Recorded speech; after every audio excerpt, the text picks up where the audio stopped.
Good morning, Janet Gorant here from Tribe Sober, and this morning I'm going to smash some common sobriety myths.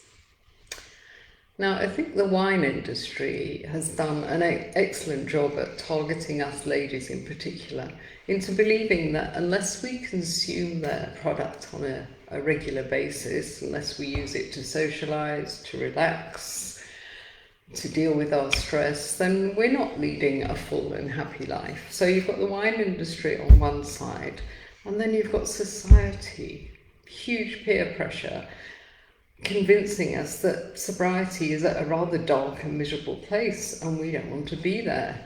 So between these two facets, we end up thinking that sobriety is not a desirable place. So today I just thought I'd pick out some common myths. I've come up with, it was going to be 7, but now it's 8. I could pick about 15, but while I'm talking, if you think of any more, then stick it in comments and maybe we'll look at that and try and smash that later. So for now, I've just picked out 8 sobriety myths and I've tried to smash them for you. Oh, hello. Hello, Flick. Yes, thank you. Thank you for being there. And Lynette as well. Awesome. And Merlene. Hello, Merlene. Okay, so let's get going. You guys, if you think of any other myths, then just put them in comments. So here comes myth number 1. Society says, don't they, if someone doesn't drink, then they've obviously got a problem. This is crazy, and it just proves, doesn't it, that alcohol is the only drug we have to justify not taking.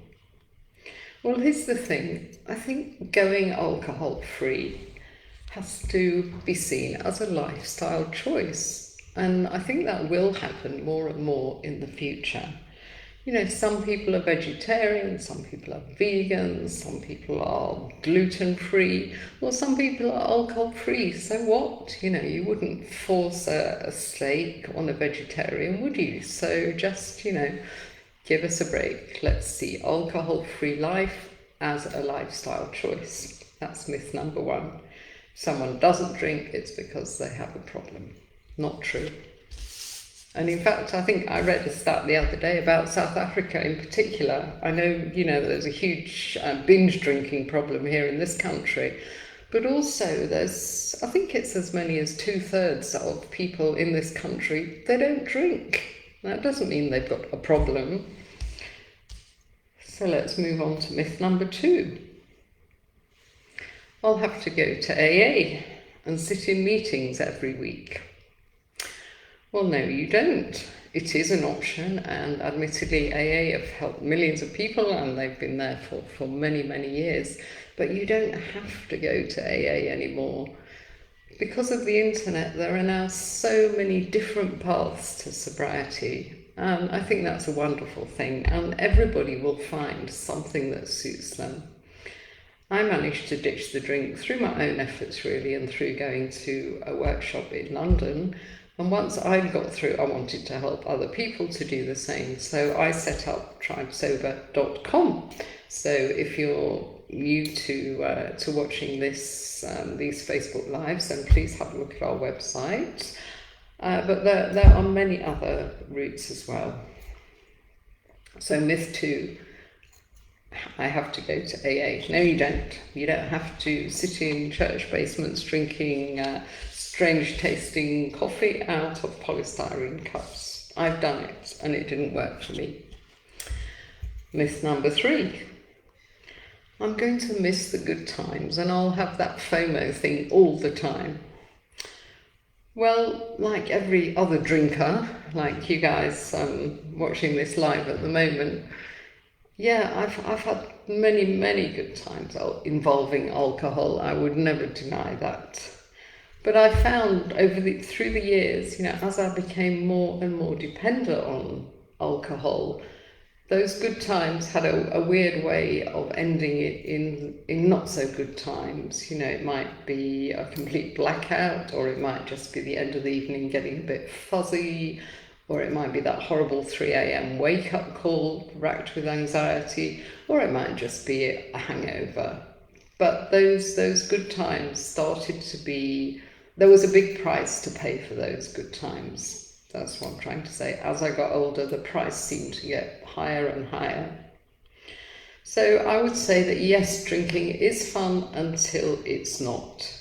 Until it starts to worry you, until bad times start to outweigh the good times, until you get that little voice in your head that says, maybe I am drinking too much, I need to cut down. I mean, that's how it starts, doesn't it? We say we'll cut down. But the more that voice starts chatting away to you, listen to it. Don't drown it out with booze, which is what I did for far too long. Let's have a look at these comments. Yes, going alcohol-free is a lifestyle choice. Oh, Samantha, we haven't met you, Samantha. 2 years alcohol-free, wonderful, well done. You must join our tribe. Okay, let me move on to myth number 4. You have to hit rock bottom before you stop drinking. Well, this is another crazy one, because no, you don't actually. I mean, I did, but looking back, I think, why didn't I do this sooner? I would have saved myself an awful lot of heartache and health problems. But the thing is, if you can't keep your consumption below the low risk limits, which are a tiny 1.5 bottles of wine a week, not a night, a week, if you can't drink below those limits, then you do need to think about just stepping off that slippery slope, because it's not going to get better, it's going to get worse. But don't wait until you hit rock bottom. The minute that voice starts and you start thinking about giving up, I mean, the earlier you do it, the easier it's going to be. The people that we work with, I'm always interested to find out how long people have been drinking, because if they've been drinking hard for decades, then of course it's going to take longer and it's going to be more difficult to stop. But if people can stop when it's just beginning to bite, and remember, 20% of social drinkers will become dependent over the years, and if someone can step off that slope before it really starts to bite, then it'll be relatively easy. So myth number 5, I've called that boring, because that's a big one, isn't it? You think, I'll be boring, my life will be boring. I've got a friend that still drinks a lot, and she says to me, my problem is I've got no conversation if I'm not drinking wine. And you might feel a bit awkward and tongue-tied for a few months, but you'll get through that, but it takes work.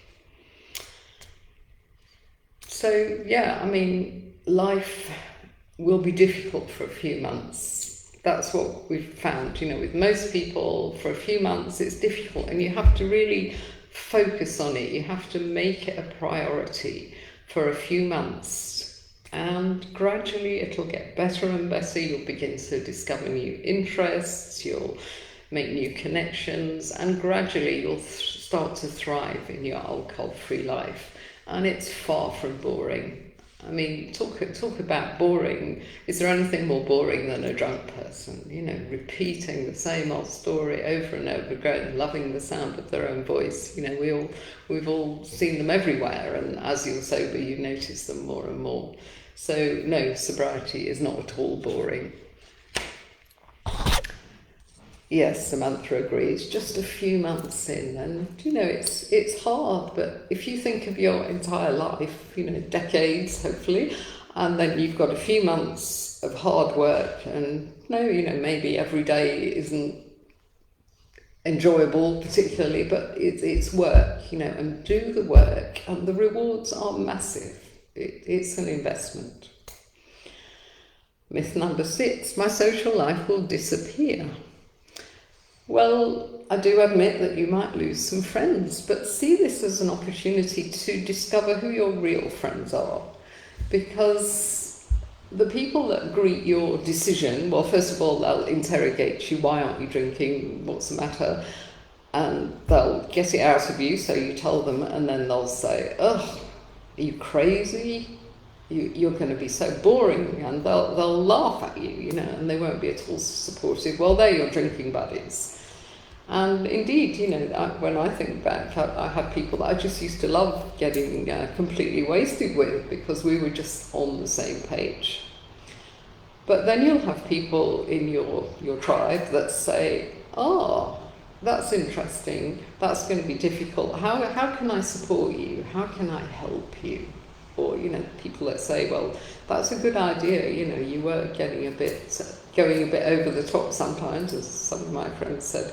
So you will discover that in your circle you'll have people that will stand by you, and your social life won't disappear. And you'll have to kind of reconfigure things a little bit. I find that these days my favourite kind of get-together is going to a first-class hotel and having a breakfast, you know, with gallons of coffee, and you can do that with a few friends, and it'll cost probably less than a boozy lunch in a mediocre restaurant would have cost. So you need to use your imagination, you know, and go out for walks with people. It doesn't always have to be meeting for a drink. Myth number 7. Seems to be raining here in Cape Town. That's unusual. Myth number 7. Oh, but when I do go out, I'll just have to drink water or Coke or one of those horrible soft drinks. Well, that's also a myth. Now, it was the case when I gave up drinking, which was 6 years ago, but these days it's not the case anymore. The alcohol-free drinks market has absolutely exploded. There are so many choices. Here in South Africa, we're particularly spoiled because we have this online platform that has more than 100 alcohol-free choices. They're called Drink Nil Koza, and they'll deliver a box of alcohol-free drinks to your door wherever you live in South Africa. And if you're a member of tribesober.com, you'll have a discount on every order that you put in. So, and I think UK, you've got Club Soda, who are an amazing source of information about alcohol-free drinks. So that's a myth. You won't have to drink horrible stuff when you go out.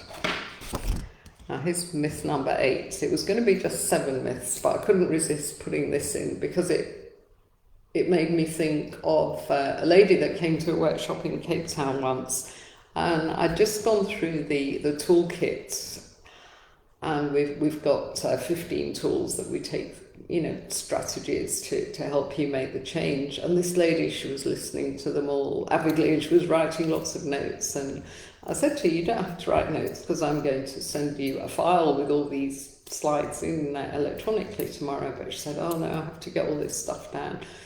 And then at the end of the workshop, at the end of that presentation rather, on the toolkit, she looked kind of rather miserable, and she came up to me in one of the breaks and she said,